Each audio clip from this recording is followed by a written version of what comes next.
Ho, ho, ho, Merry December. It is I, the OGGM, coming to you semi-live from Site B at 7 o'clock in the morning, the 5th day, why am I doing this, of December 2022. It's about, 64-ish here in Site B. 54-ish, 51-ish. We might be getting some more rain and thunderstorms. Yay! Sort of a wintry kind of thing. And it is Monday, which means it is time to dive once again into the tabletop role-playing game news. What are the stories that are affecting the hobby this week? And is there anything going on in the world that doesn't involve the words WOTC?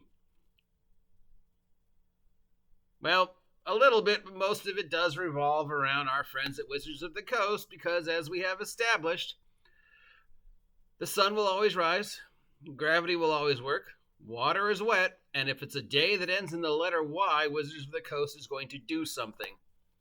Usually something backwards and self-destructive. So, content warning, I'm going to be addressing the latest round of nonsense regarding Wizards of the Coast and Dragonlance and One D&D and the whole species race thing. So if this is a topic that upsets you or you're just tired of hearing about it, may I recommend that you try something else this morning instead of listening to me. Maybe there's a cartoon you could watch that would make you feel better. I don't enjoy talking about this, but it's the news, and it's the niche I've chosen to place myself in, and because of reasons, all the other game companies seem to not have as much attention thrown at them, probably because they've all learned and are just now all, there was like a secret meeting where every other game company in the world was like, okay, look at what Wizards of the Coast is doing. Let's all just do the opposite and just focus on making good product. So as we know, Wizards of the Coast is once again dived into the deep end of the controversy pool, and we get it again in another attempt to try and make the game better and more inclusive and more open. And in doing so, they have once again furthered the divide amongst the player base of the game. And as a result of the species race debacle from last week, Wizards of the Coast / Hasbro stock tanked again over the weekend.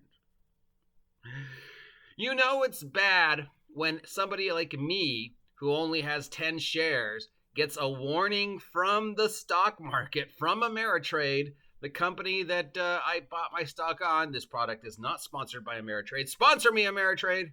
I have 1,000 subs now. If I get a warning letter from Ameritrade regarding the amount of money my stock is now worth as opposed to the amount of money it was worth when I purchased it, and even Ameritrade is going, dude, maybe it's time to sell, things are bad. So, yeah, $100 each share of Wizards Hasbro stock is currently worth about $53. I bought it as $100 a share. 10 shares was $1,000. If I sold my shares now, I'd make about $500 and change. So I've lost $500 over the weekend because of One D&D and the race species thing.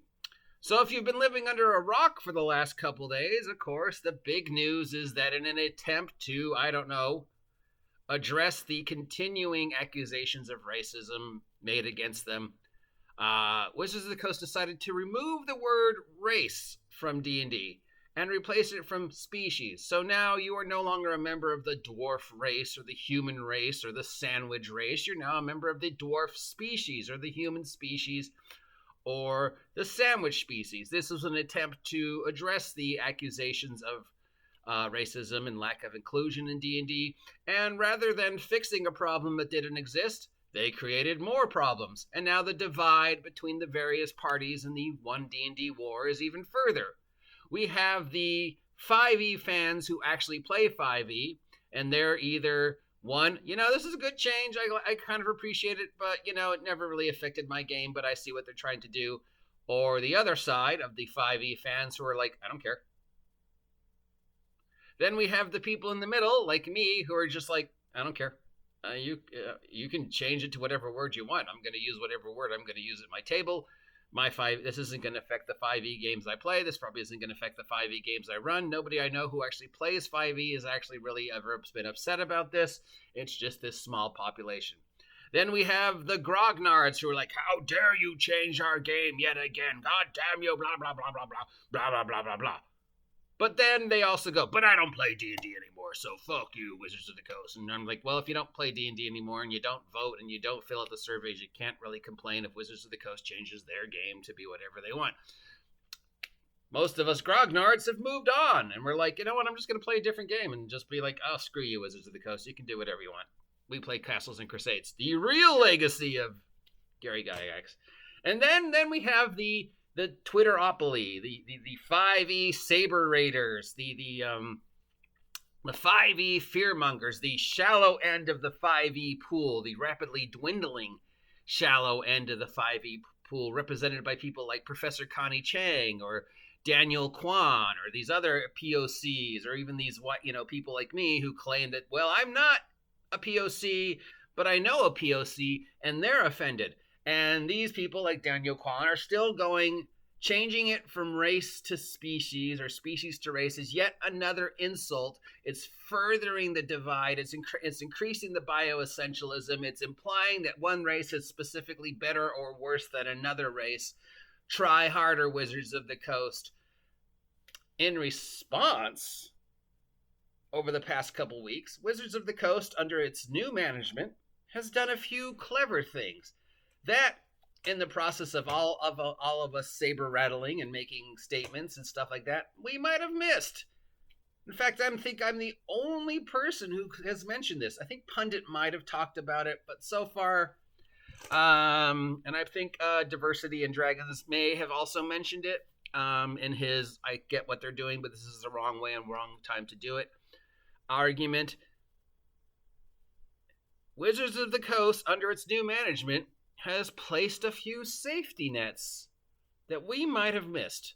And this is very important, especially in regards to the Daniel Kwan, Professor Connie Chang, and these other people who are like, we're still insulted. So if you remember a few weeks back when they rolled out Chris Perkins 2.0 and had him do his little talk about how they're going to address the cultural consultants because of the whole space monkey thing in Spelljammer, he said, in regards to the problematic content in Spelljammer,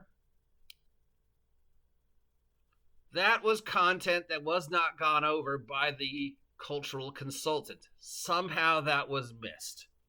Going forward, we're going to make sure that all the product is consulted on by multiple cultural consultants.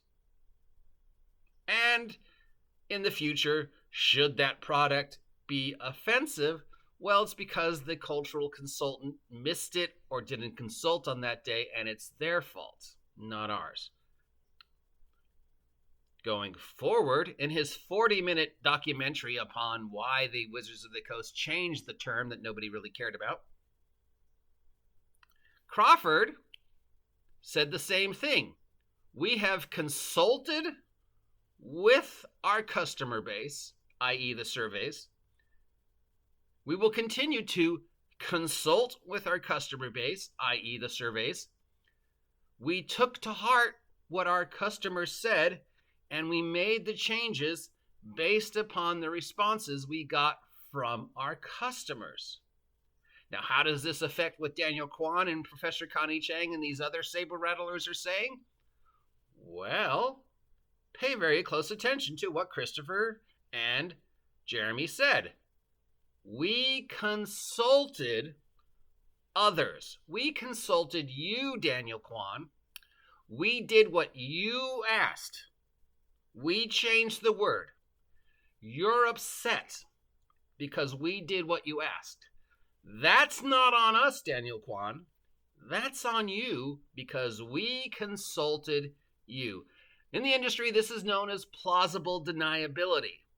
And this is very clever on the part of Wizards of the Coast. And this is the beginning of the steps that Hasbro is taking to change the perception of Wizards of the Coast and to respond to the never-ending Wizards of the Coast hate. The new management of Wizards of the Coast has realized that no matter what they do, they cannot fix the problem. What they can do is deflect while they start doing damage control. And I believe going forward, we're going to see more of this under the new management. We're going to see more members of the Wizards of the Coast staff replaced. We're going to see more statements like, it's not our fault, it's yours.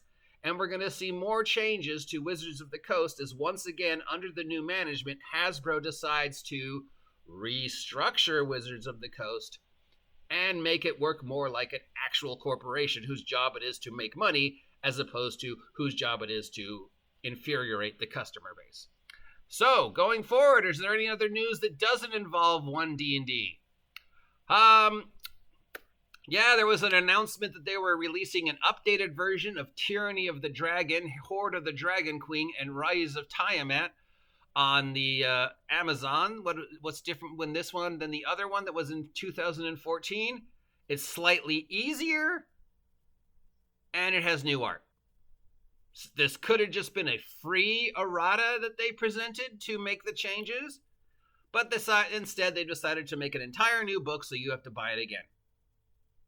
Why do this when One D&D is just around the corner, making anything you print in updated Tyranny of Dragon pointless? I don't know. I really don't know. I really see no reason for them to release anything this year, since anything they release this year will be utterly pointless within 18 months because a brand new rule set is coming out. And despite the continued, oh, don't worry, it's going to be backwards compatible, anybody who's actually gone through the playtest can tell you, no, it is not backwards compatible. If you're interested in taking the new playtest, round 3, it is on the One D&D, D&D Beyond site. What have they changed? They have changed the cleric class, and they've presented us with the new write-ups for Ardleen, Dragonborn, and Goliath.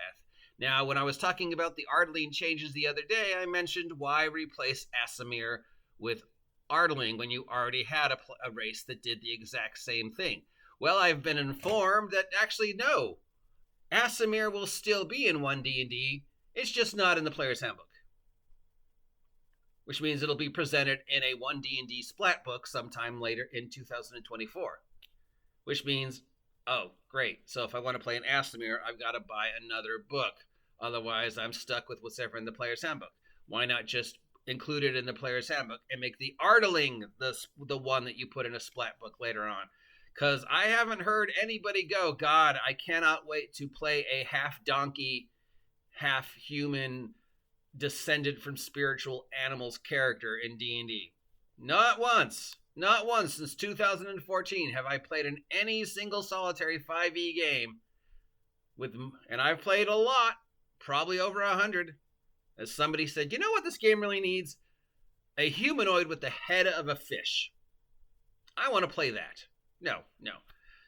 But I know plenty of people who played Aasimar, so why not just make it Tiefling Aasimar? But I don't know. I'm sure there's a reason. But don't worry if you were worried that Aasimar were not going to be available to you in One D&D as a potential race to play. They will be.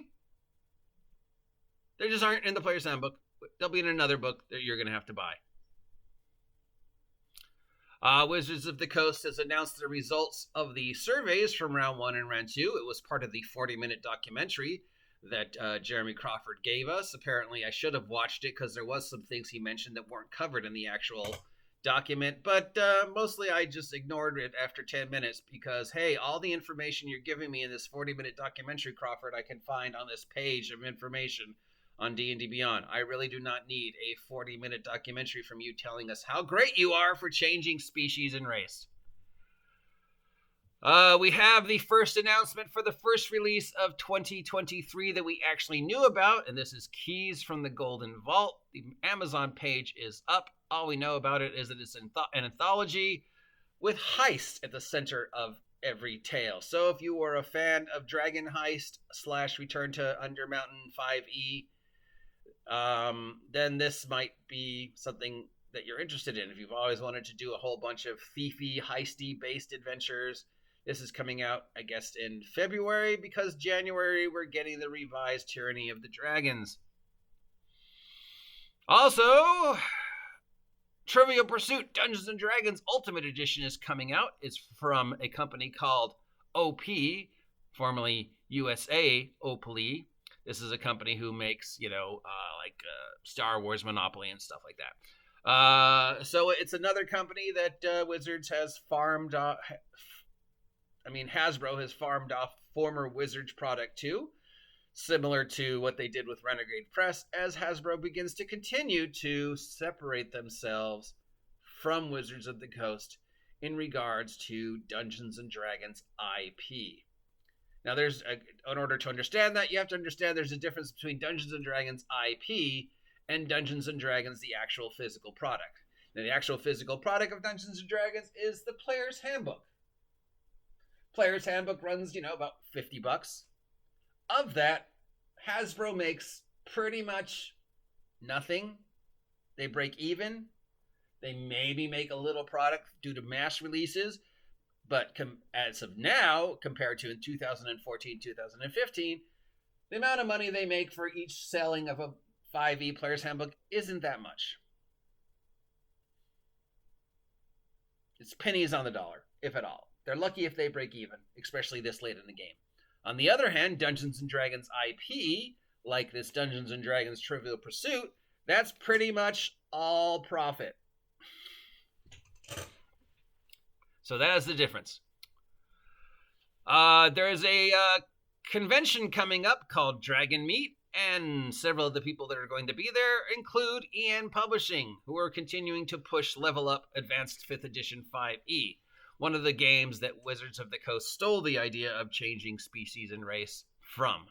So if you are interested in attending a convention and you are in the London area, check this out. If you're in the United States like me, you don't care. There's a new Kickstart from EN Publishing for Level Up 5e called The Weather Outside is Frightful. It is a bunch of weather-based adventures. Pazio has announced a partnership with Type 40 to produce props and artifacts for Pathfinder and Starfinder. So these will be things like figures, dioramas, plushies, stuff like that.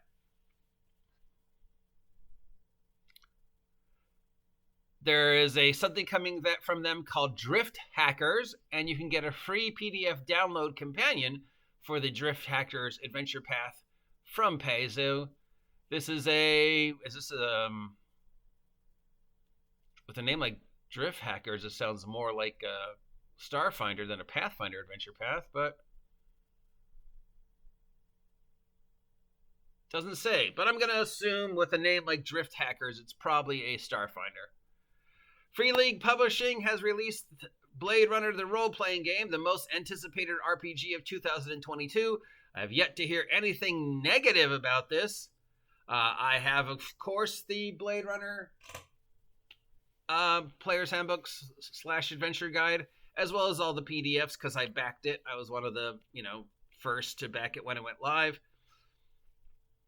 Why? I knew I was never going to have a chance to run or play Blade Runner, but since Blade Runner was such an important part of my childhood, I had to pick myself up a copy, and it is sitting in my shelf right next to my copy of the rest of the Free League games I'll probably never play, run / Tales from the Loop.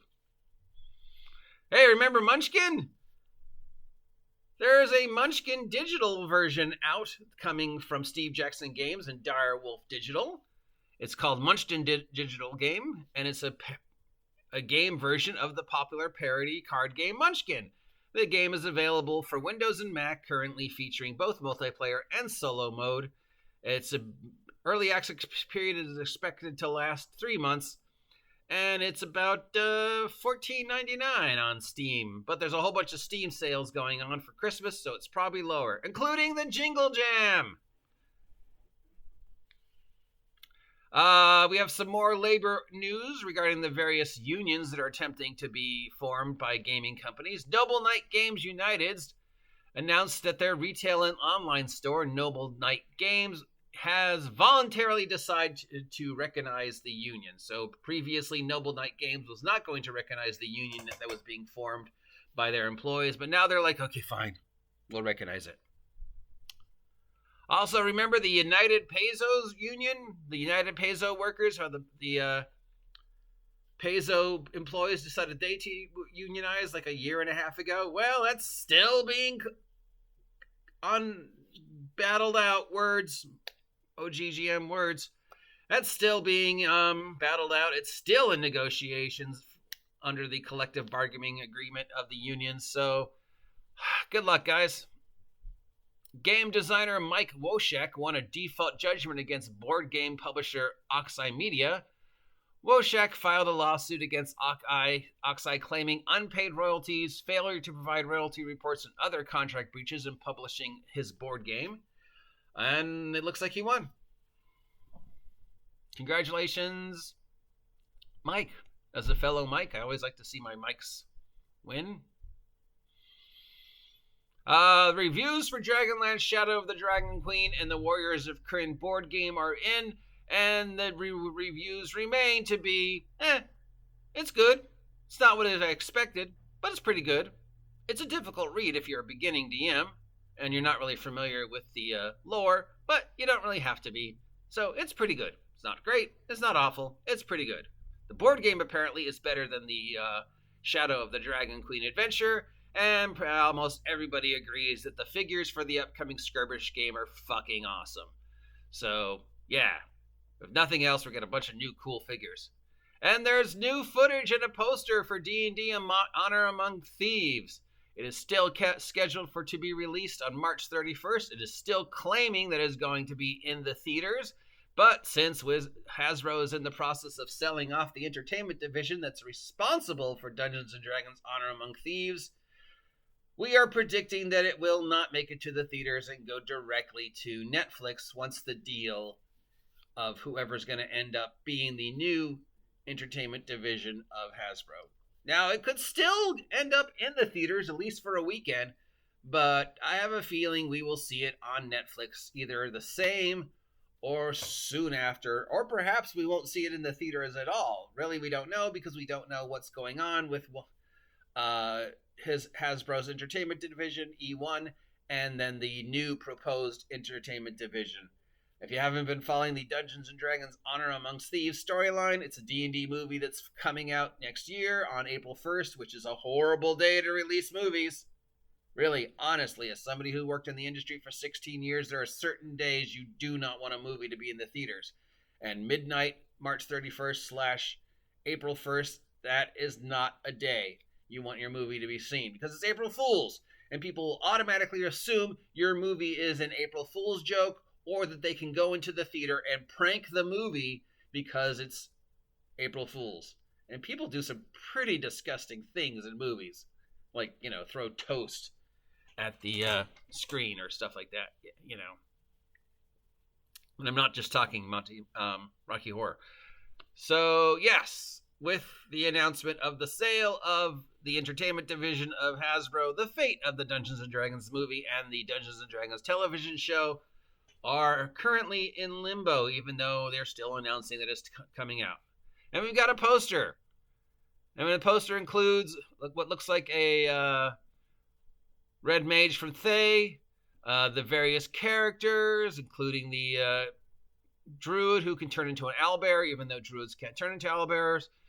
Hugh Grant looking like, why am I here? This is what my career has come to. And Chris Pine, who's playing a bard and doing all the things that are problematic, that are portrayals of a bard that everybody was complaining about, the portrayal of the space monkeys. So, yeah, Chris Pine being a stereotype is okay, but space monkeys bearing a stereotype is not okay. I have a feeling we're going to continue to talk about this race, species, potato thing for days on end until the wheel of irrelevance spins and we find another topic to talk about, probably safety tools. We haven't talked about safety tools in like 3 months, so I'm sure the next spin of the wheel of irrelevance will be safety tools. In closing, I do owe one of my followers $1 because I bet him, he bet me that there would be a response from the Vox Populace in regards to the change from race to species. and that response would be negative. And sure enough, within 24 hours of Wizards of the Coast announcing the change, there was a negative response. And not a surprise, the largest negative response came from the 5e fan base, ranging from Daniel Kwan and those people saying that it's still racism, it's still bioessentialism, you're still portraying people of color as less than, to people who said, well, this is just icky and gross. The idea of half-orcs is icky and gross. The idea of half-dragons is icky and gross. Just get rid of all of them. And again, that's not from people on my side of the fence. That's from people on your side of the fence, 5e fans. People of the 5e fans are the ones saying, this is icky. The idea of a half-orc is gross. Get rid of it. But they're not racist. Oh no. I am. In fact, I received a statement, calling me out on my grognardness and how I've never been targeted. And I'm like, yeah, I have. But then that individual apologized, so I appreciate it. Anyways, blah, words, stuff. Will this Wizards of the Coast ever end? Will they ever learn? I think we can agree that had they just changed it in the playtest, not given us a 40-minute documentary where Wizards of the Coast representative, but hopefully for not longer, Jeremy Crawford just goes, look at me, I'm Jeremy Crawford, this is what we're changing, it's good for you. Had they just said, bam, we're changing it in the playtest. At the end of the playtest on December 21st, when we release the survey, let us know whether you agree with us changing it or not. If you agree with us changing it, we might keep it once the product is finally released. If you don't agree with us changing it, well, good, now we know. We will go back to calling it whatever we were calling it before. This is what every other game company did. Paizo just changed it. Just asked, hey, okay, done.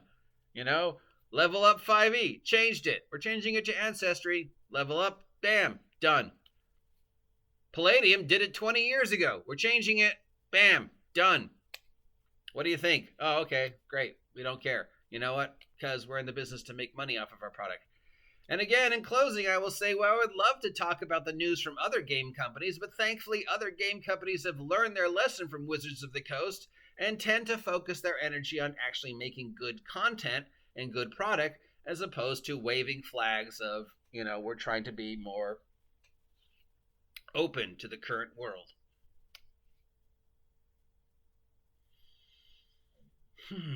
How much heat is this post going to get? Well, I've wasted about 30 minutes of your time going over the news, and I'm exhausted and need a glass of water, so I am the OG GM. If you appreciate this content, let me know. If you don't appreciate this content, let me know. If you haven't subscribed, please subscribe. Help me keep that 1,000 subs so we can start getting monetized and get people to send us stuff to review. The whole reason we started this to begin with.